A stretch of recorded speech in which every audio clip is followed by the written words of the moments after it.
Well, hello everyone. Joel Dixon, Urban Oasis Development, coming to you again to really introduce a project that we really are excited about. That's the Three Palms Project, mid-century modern design in the Carver Hills neighborhood. But today it's not about Urban Oasis Development. It's about a partner of ours with this project. And I'm joined today by Pastor Dorsey.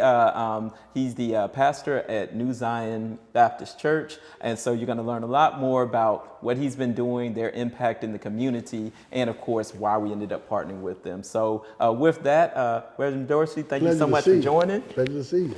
And what we want to start out with is just a brief, quick introduction of, who you are, some information about the church. Okay. I'm Pastor Jarius Dorsey, New Zion Baptist Church, right across the street from this great property here, located 2100 Abner Place.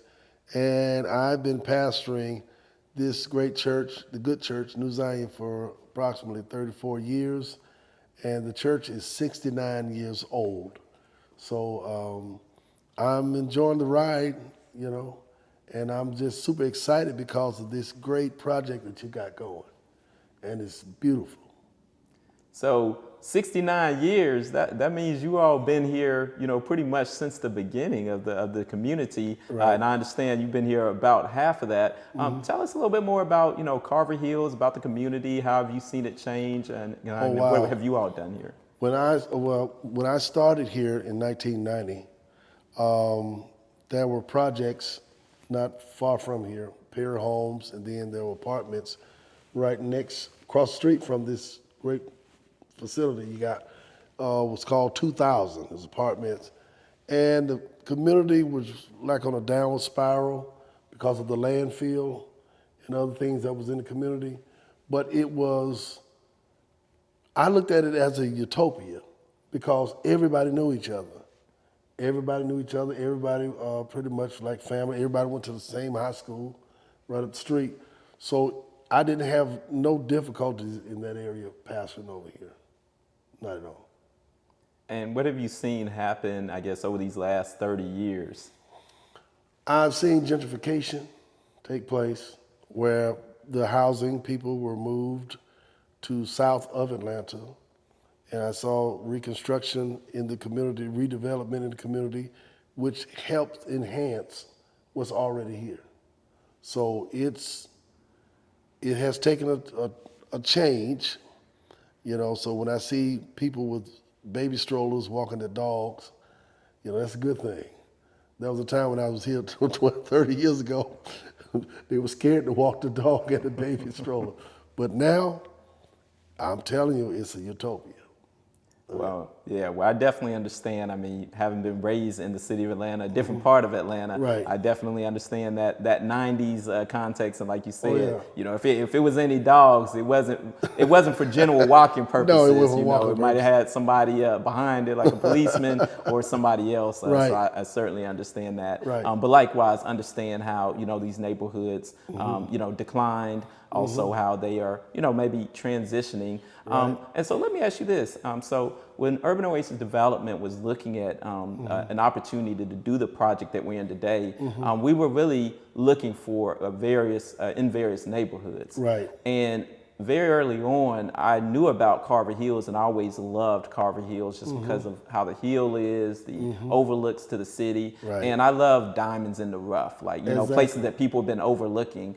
And so with also our design being intentional around mid-century modern design, which is housing built in the 1950s, Right. knowing this was a 1950s neighborhood, Exactly. it stood out. However, even though we wanted to be here, Right. one is one thing, but having an opportunity to have the land to do something is a totally different Right. equation. So can you talk a little bit about, what were you all doing? Why did you even decide to sell the land, and maybe what encouraged you to select us? I was with our broker, Ira Katz, and Ira Katz introduced me to you guys. But I talked to Ira because Ira was doing other projects for me personally. And I told Ira, I said, you know what, I'm trying to bring the church up to where it needs to be and bring it up to a good standard to where everything is right. And I said, we got 3 lots across the street, and it's just being used for parking for big events. because everybody normally parks where where the church sits, and on the street. And he looked around. He said, "Okay." I said, "I want to sell those 3 lots, take the money, and do everything new to the church that it needs." And within a matter of time, we played ping pong back and forth to where we got to the negotiation table, and here we are. I've got a brand new building, brand new sanctuary. Everything's new in the church. We put the money to good use, and then right across the street, we got something nice to look at.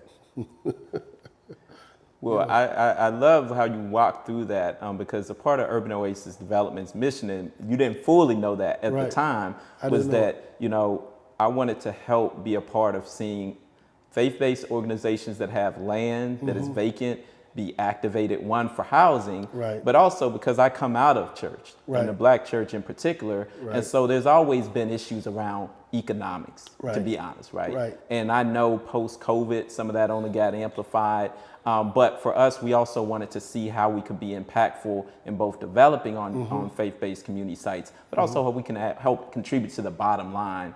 And so for us, it was very intentional that we had the opportunity to, one, purchase land in this community for a project that we were envisioning, but also that it happened to be owned by a faith-based church that was in the neighborhood. And so I love how you walk through the positive impacts that you all have been able to do with that money, and then of course the positive results with this project. And with that, I want to ask you then, now that we have a finished project, what do you think? What do you think about what Urban Oasis Development has done with this 3 Palm site? I love it. I love it, and actually not only myself, the membership, they love it. They pull up on Sundays now with a smile on their face, not just because we got a new reconstructed building across the street, but they're looking at, better housing, in the community. Better housing bring better opportunities and what have you. So I love the work, the project that you're doing, and I'm excited to see more of these houses in this community. And as opportunity presents itself, when you get the opportunity to purchase or get land that, that's not being used, it helps the community. It builds the morale, and everybody would like to go to a community they're proud of, correct? Absolutely. I'm proud. Well, I think that that's a great segue because, a lot of what we wanted to do is, even in neighborhoods where maybe we're not doing exactly a traditional affordable housing project, is that we're looking at changing narratives. A lot of times the narrative has become a very negative one or a crime-ridden one. And so I love the fact that you mentioned, hey, this is now the beginnings of something that everybody can be proud of, because that's what we wanted to do, is start with new narrative, new sense of pride and ownership, and then continue to build off of that. Exactly. So with that in mind, what's next for New Zion, and what are you looking at doing as it relates to both the church as well as maybe the community? We're one reason I did that work across the street as well, to pull the community back in, because Carver Hills Association, we had an association at one time where all the meetings would be at our church. And when we redone the building, we fixed it where it's multi-purpose. So we can have community meetings, we can have luncheons, we can have et cetera, just in that nice square footage that we have.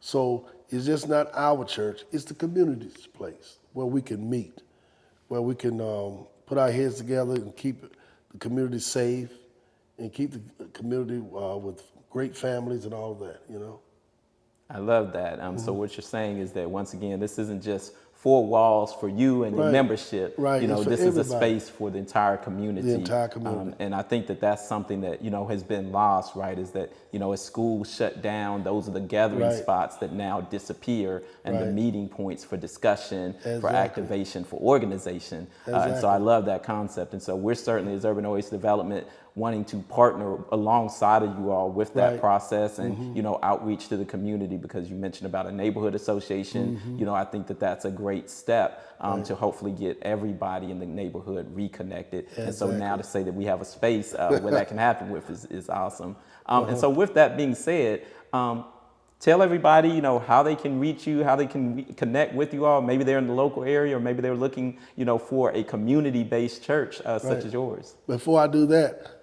when I walk out the church doors and look across the street, it looks like Southern California. You know what I mean? But you can reach me at 678-754-5667. That's our church number.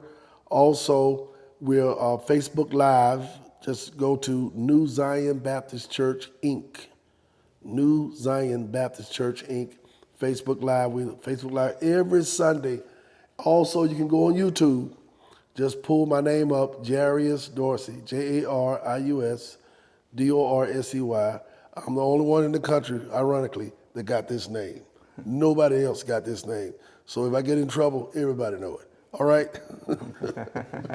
Well, Reverend Dorsey, really appreciate once again the opportunity to have this conversation with you today. Thank you so much. Thank you for giving us the opportunity to do this groundbreaking project, and we're looking forward to continuing.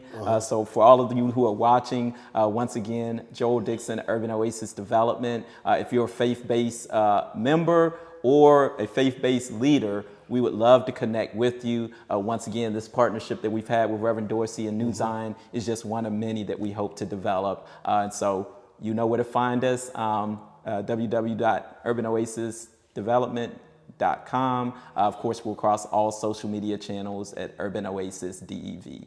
Thank you so much.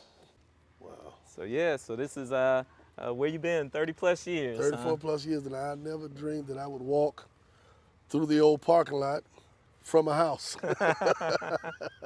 And it's lovely. It's lovely. And the scenery, the way you can see downtown and all that great stuff. I'm enjoying every bit of it. Sidewalk.